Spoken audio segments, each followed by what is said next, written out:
I am the Tofu Golem. Please enjoy the video. In this video, I will explain how to change a Nissan Pathfinder battery. First, gather your tools like a wrench set and a battery terminal brush.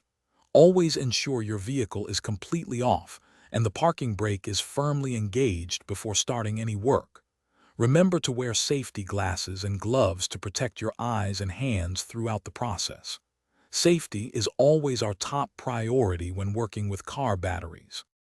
Now let's disconnect the old battery. Start by locating the negative terminal, which is usually marked with a minus sign. Use a wrench to loosen the nut, then carefully remove the negative cable. Next, repeat this process for the positive terminal and its cable.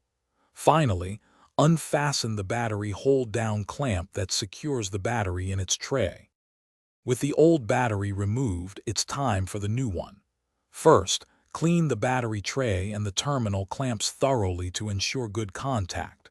Carefully place the new battery into the tray, making sure it sits securely. Now, connect the positive cable to the positive terminal first, then connect the negative cable to the negative terminal. This order is crucial for safety. To finish up, ensure all connections are tightened firmly, but be careful not to over-tighten them, as this can damage the terminals. Apply a thin layer of anti-corrosion grease to both battery terminals to prevent future buildup and extend battery life.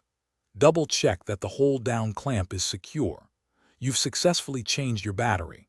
Also, be sure to check the description below for a link to a fantastic book that can truly change how you think about money, along with other helpful deals and resources.